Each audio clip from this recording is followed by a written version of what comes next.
Just about 2 months ago, my younger brother Hunter actually returned home to Australia after spending the last 3 years playing soccer on scholarship at a couple of universities in the US. And after being abroad for over 3 years, now that he's back, he's pretty much been full-time trying to re-establish his life here, getting a new job, joining a new club, and applying for a new university. It's almost like he's had to restart his life. And given he left for the US at such a young age, he's actually living out what a lot of adults only wish they could do. But it got me thinking, although I am super privileged to be where I am today, and there isn't too many things that I would change if I were to get the opportunity to restart, what would I do given the knowledge and the experience I have now if I were to wake up as a teenager? So in this video, I'm going to talk through how to make money investing as a teenager and the exact 8 steps I would take if I were to wake up as a teenager tomorrow. And so that we don't waste any more time, let's jump into it. Number 1, start consuming as much information as you can. I know for a fact, every single person who's watching this video, yes, even you're already well on your way to mastering this step. The fact that you clicked on this video, that you're watching this now, is perfect. Believe it or not, as someone who's graduated from tertiary education in applied finance, I found a lot of the tangible, practical tips about investing, about making money from YouTube. And while there are literally thousands of channels out there providing valuable information, here are a few that I would definitely recommend you check out. First one, he's probably the most well-known and actually the first YouTuber I started watching in the personal finance space, Graham Stephan. One thing to keep in mind, although all of his videos are super entertaining, super engaging, and very well researched, Graham does live in the US. So some of the things that he talks about don't necessarily apply to us here in Australia. So if you're wanting some Australian content creators to follow, although we may be biased, both Majella and I have our own separate personal finance YouTube channels. Majella's is Money by Majella, and mine is a partnership with my best friend Alan, and it's called Connor and Alan. But the consumption of knowledge doesn't end with YouTube. And although for some of you it may not be the most efficient way to consume information, there really is no replacing a good book. Now believe me, as someone who went to what's called reading recovery in primary school, I actually had a lot of problems with reading early on in my life. And still to this day, I am a very slow reader. But the uncomparable value you can get from books is undeniable. So here are just some of my recommendations for you to look into. To build the right psychology when it comes to making money, investing, and building wealth, my recommendation would be The Secret. Building on from The Secret and beginning to include a few more practical tips, I would recommend Rich Dad Poor Dad. And once you've built up enough knowledge to understand markets and the terminology when it comes to investing, The Intelligent Investor is a timeless classic. Now, just before we jump onto the next tip, if you have found any value whatsoever in what I've spoken about here today, if you could just go down and quickly give this video a like, it really does help us out in showing that you're enjoying the content, but it also means that there's a higher chance that this gets pushed to someone else who needs to see it. So thank you for everyone who does that. Now, moving on to step number 2.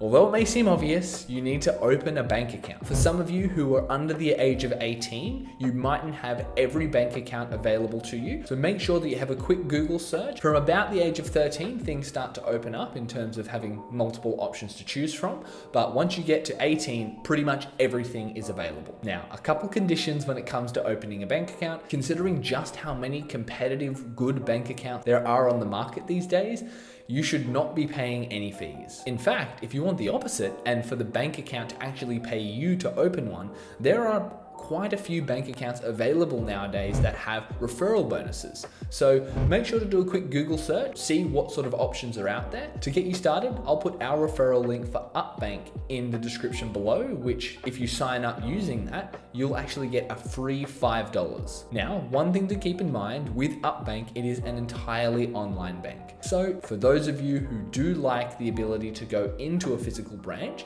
and to be honest, I do like having that luxury. If you too would like the option to have branches all across Australia, the ability to go to the ATM, use it for free to deposit or withdraw, I would recommend NAB's everyday banking account. That's one that I use as well. Now, just another thing, I would highly recommend that you actually open a separate account, which is a designated bank for your savings. The problem with having your everyday transactions, so what you spend day to day, getting food, going out, things like that, in the same account as your savings, is that it's just so easy to overspend, to take money from your savings, to put it into your everyday account and to use that. And although it may seem simple, physically putting that money into a separate bank, having a separate app to check the amount, having to use a separate card if you need to use it for whatever reason, actually provides a barrier to you using it when you're not supposed to. Not only that, but if you have an amount of money that's sitting on the side that you don't want to spend every day,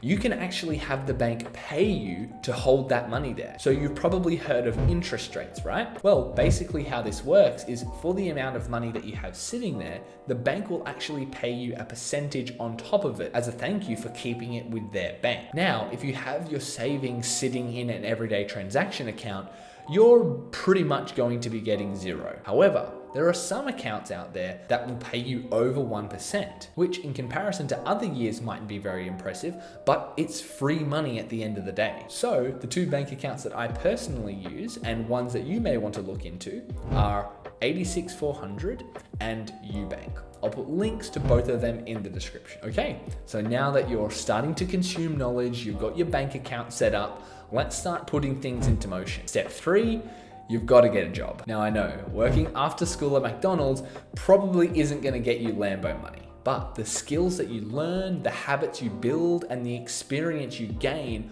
by getting a job, any sort of job, may be the difference in you being able to afford a Lambo down the track. And with having knowledge, having a bank account, and having a regular income comes step number 4, tracking your expenses. Now, I know you guys at this stage probably won't have a lot of expenses, and most of it, if you're anything like me, will go towards food. But at the end of the day, getting in the habit of just looking over your bank transactions, once every month is a good habit to get into, and you'll begin to pay closer attention once things do start to ramp up. Now, moving on to tip number 5, we have superannuation. Now, some of you mightn't have any idea what superannuation is, and for those of you who do, you may think it's the most boring thing in the world. But what people don't understand is the money that we put towards super is actually being invested on our behalf. So we're essentially paying a superannuation company to buy shares, to buy property, whatever it may be, for us.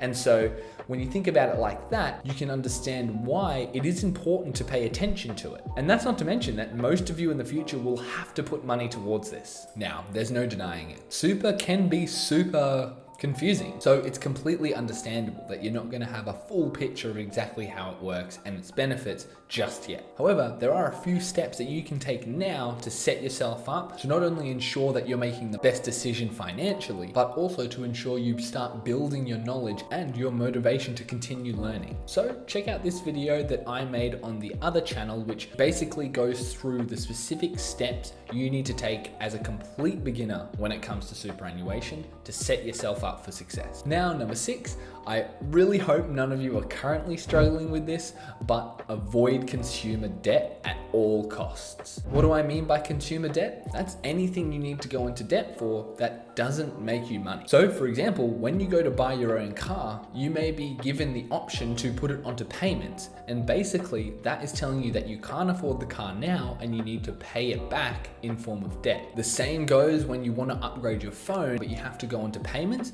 That's going on to debt. Now, this may seem like a weird thing to get our head around because it's so connected with our culture that a lot of people just think it's part of life to have some sort of ongoing repayment. But if you're able to live payment free, then you are in a much, much better position to make the most of your greatest wealth building tool, which is your income. Comparing this to someone who may have the exact same income, but has $300 every month come out because of their phone, $500 because of their car, and so on, without actually having to be paid anymore, you can be 20 steps ahead of the person who has to pay out thousands of dollars in payments every month. For example, if you had a $15,000 debt at an 18% interest rate, if you only made the minimum repayment, it would take 50 years and 3 months to pay off. But not only that, on top of that, you would have to pay over $40,000 in interest alone. That's almost 3 times the initial amount that you had in debt. As you can imagine, something like that can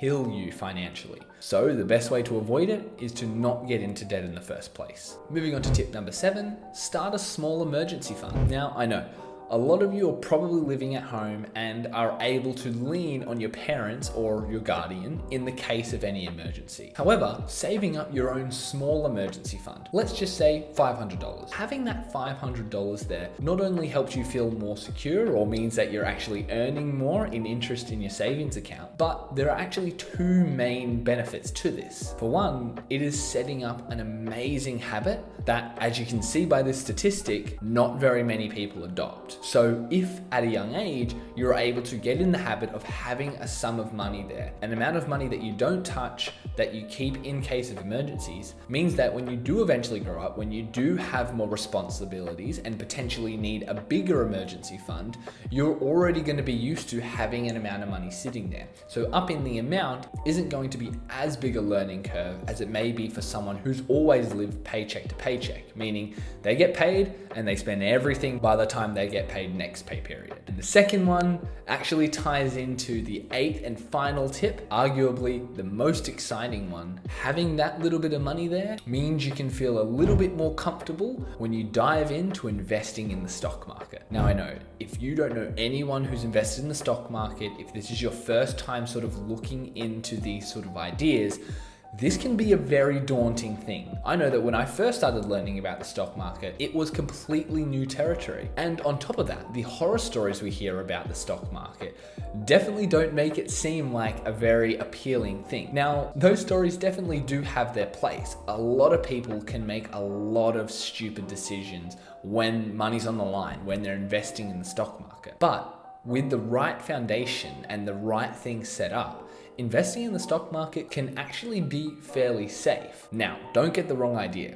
Over the short term, things can be extremely volatile. So if you're planning to put a couple of $100 in and then pull it out in a week's time and have doubled your money, yeah, that's pretty much a fantasy. People can do it, but what a lot of them aren't willing to admit is that it's a complete fluke. So how can you use a thing as big and as crazy as the stock market to actually make money? It's done by investing in index funds.